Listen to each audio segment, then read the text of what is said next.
Olá pessoal, meu nome é Rodolfo, eu sou professor de Direito Constitucional. Nós vamos estudar o direito à vida, previsto no artigo 5º da nossa Constituição Federal.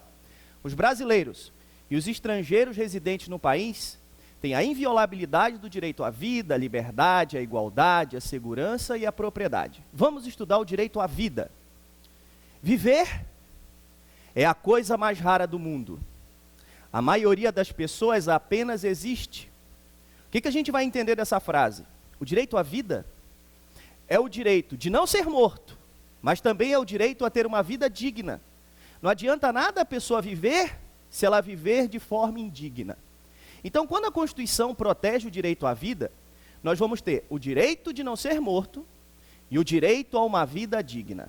Vamos estudar o primeiro aspecto do direito à vida, o direito de não ser morto. Quando que a vida começa? A Constituição não responde. No entanto, analisando todo o nosso ordenamento jurídico, nós vamos chegar à seguinte conclusão. A vida começa desde o momento que eu estou na barriga da mãe. É a chamada vida intrauterina. Então, a partir do momento que você está na barriga da mãe, você tem o direito de não ser morto. O Código Civil diz o seguinte no artigo 2º. A personalidade civil da pessoa começa do nascimento com vida, mas a lei põe a salvo, desde a concepção, os direitos do nascituro. Então, desde o momento que a pessoa é considerada um nascituro, ela tem o direito à vida, ela tem o direito de não ser morto. Tanto é que, se a gente for lá no Código Penal, nós vamos verificar que o aborto é um crime contra a vida. O aborto é um crime contra a vida. No entanto, a vida, como qualquer um dos outros direitos fundamentais, não é absoluto. Pode sofrer restrições o direito à vida. Então, se você analisar o Código Penal, você vai verificar que em duas situações, o aborto doloso não é considerado crime.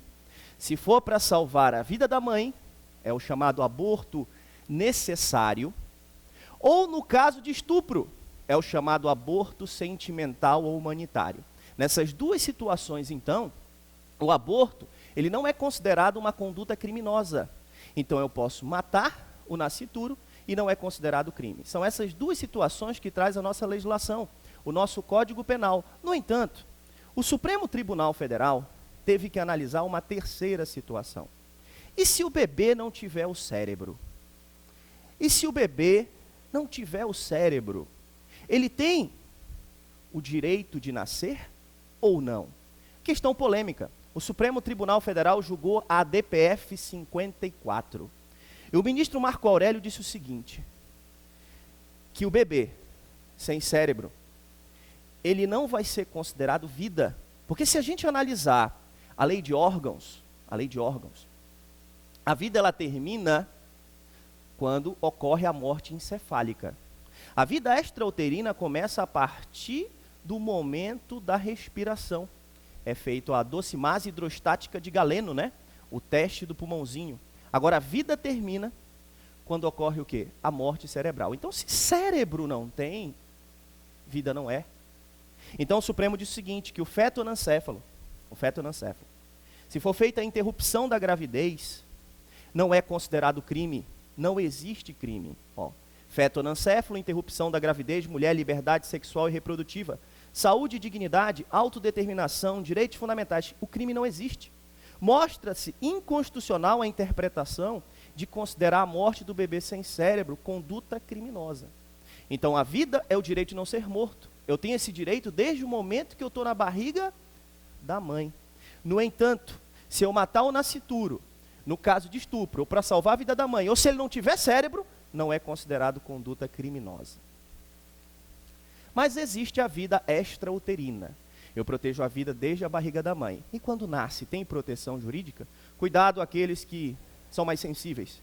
Imagina que a criança nasceu. É feio. Eu posso matar? Não.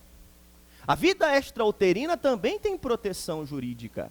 Se a gente for no Código Penal, nós vamos verificar que são crimes contra a vida. O infanticídio, o homicídio, o induzimento, instigação, o auxílio ao suicídio. A mãe, sobre a influência do estado puerperal, né? Ela sofre uma alteração físico-psíquica, mata o seu próprio filho. É crime? Sim. É infanticídio, porque eu protejo a vida extrauterina.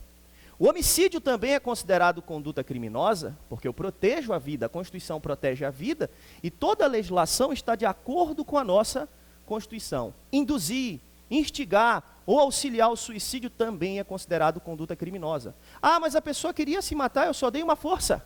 É, mas é direito fundamental, a vida é direito fundamental, e os direitos fundamentais são indisponíveis, a pessoa não pode dispor. Mas o ponto mais importante em provas da OAB e em concurso público é a seguinte pergunta: é possível a aplicação da pena de morte?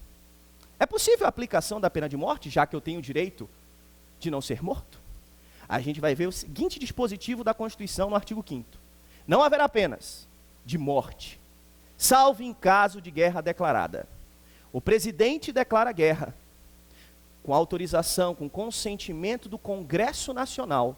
Durante a guerra, é possível a aplicação da pena de morte. Mas em tempos de paz, não é possível a aplicação da pena de morte, porque eu protejo a vida, e a vida é o direito de não ser morto.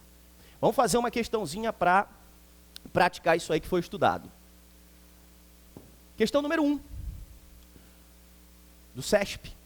O direito à vida, assim como todos os demais direitos fundamentais, é protegido pela Constituição de forma não absoluta. Ou seja, o direito à vida, ele é relativo, como todos os outros direitos. Sim, está correto. Existem situações que eu posso matar para salvar a vida da mãe, no caso de estupro, o bebê sem cérebro. São situações que eu posso matar. Ou seja, a vida é protegida de forma não o quê? Absoluta. Verdadeiro item. Mas a vida também é o direito a ter uma vida o quê? Digna. Para que eu tenha uma vida digna, existem dois aspectos. O Estado tem que ter um atuar positivo, ele tem que me dar saúde, ele tem que dar educação, moradia, e ele tem que ter um atuar negativo. Tem coisas que o Estado não pode fazer. Vamos ver o que o Estado não pode fazer para que eu viva dignamente. Ninguém será submetido à tortura, nem a tratamento desumano ou degradante. Ninguém pode ser torturado, nem a tortura física, nem a tortura psicológica. Não haverá penas de caráter perpétuo, de trabalho forçado, de banimento ou cruéis. O Estado não vai submeter ninguém a pena cruel, não vai submeter ninguém a trabalho forçado. Tudo isso é proibido para o Estado, porque eu tenho direito a uma vida digna. E ainda que eu esteja preso, é assegurado aos presos o respeito à integridade física e moral. Ainda que eu esteja preso, eu tenho essa proteção. Eu aproveito aqui para comentar uma súmula que cai muito. A súmula vinculante 11. Porque ninguém vai ser submetido à tortura, nem a tratamento desumano ou degradante. A Constituição não diz o que é tratamento desumano ou degradante. Mas o Supremo Tribunal Federal editou a súmula vinculante número 11, que diz o seguinte: só é lícito o uso de algemas, no caso de resistência, de fuga, ou de perigo à integridade física própria ou alheia. Então, o policial, ele só pode prender nessas situações. Porque algemar uma pessoa, na hora de prender, só pode algemar a pessoa nessas situações. Porque algemar a pessoa é uma forma de tratamento desumano ou degradante. Então, isso só pode ser feito em caráter excepcional, sob pena de responsabilidade civil, penal e disciplinar. E ainda é possível ação contra o Estado. Vamos resolver uma questão sobre o direito à vida digna. Assinale a opção em que consta a pena não vedada pela Constituição entre nós. Pena não vedada é justamente aquela pena que é permitida. Caráter perpétuo, proibida, acabamos de ver. Pena de morte em tempos de paz, proibida, ela só é admitida em tempos de guerra. Pena de perda de bens, essa é admitida. Essa é admitida entre nós pela Constituição. Então você grava as que são proibidas e você consegue marcar a permitida. Banimento, proibido, né, que é expulsar o nacional, não pode expulsar o nacional. Trabalho forçado, proibido. O preso é condenado à privação da liberdade. Se ele trabalha, ele tem benefício. Mas não existe no Brasil a pena de trabalhos forçados. Seria horrível, né? Finalizo com um pensamento. O covarde nunca começa, o fracassado nunca termina, e o vencedor nunca desiste. Esse bicho é fonte de inspiração para nós. Sucesso para todo mundo e aquele abraço.